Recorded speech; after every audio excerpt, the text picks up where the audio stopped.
महाराणा प्रताप की 10 मिनट की प्रेरणादायक कहानी।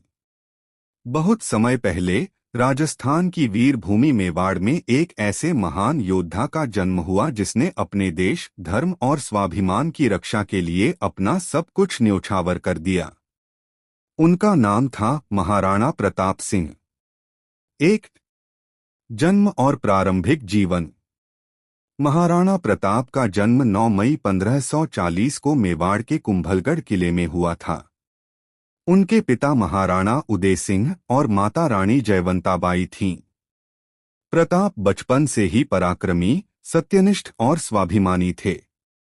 तलवार चलाना, घुड़सवारी करना, युद्ध कौशल सीखना, ये सब उनके रोजमर्रा के कार्य थे। उनका सबसे प्रिय घोड़ा था चेतक। चेतक न केवल एक घोड़ा था बल्कि महाराणा का सच्चा साथी था, जो हर युद्ध में उनके साथ डटा रहा। 2 अकबर से संघर्ष की शुरुआत। उस समय भारत में मुगल सम्राट अकबर का शासन था।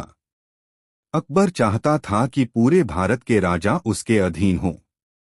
अकबर ने कई बार संदेश भेजे कि महाराणा प्रताप उसकी अधीनता स्वीकार कर लें, लेकिन प्रताप ने हर बार स्पष्ट कहा, मेवाड़ की धरती पर केवल भगवान एकलिंग जी के अलावा किसी और का शासन नहीं चलेगा।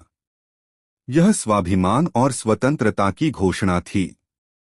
इससे नाराज होकर अकबर ने मेवाड़ पर आक्रमण करने का निश्चय किया।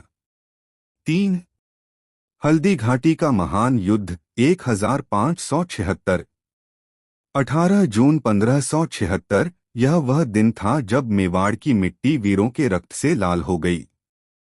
हल्दी घाटी नामक स्थान पर महाराणा प्रताप की सेना और अकबर की विशाल सेना में भीषण युद्ध हुआ।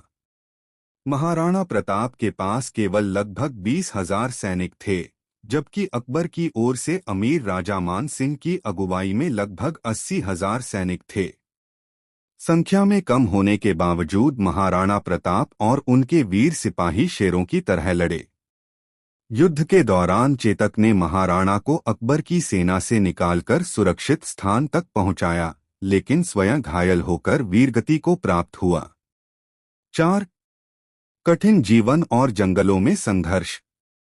हल्दी घाटी के बाद भी महाराणा प्रताप ने हार नहीं मानी। वे अपने परिवार और सेना के साथ अरावली के कठिन पहाड़ों और जंगलों में रहने लगे।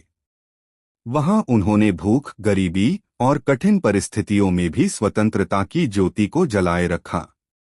एक बार तो स्थिति ऐसी हुई कि उन्हें और उनके बच्चों को घास की रोटियां खानी पड़ी। लेकिन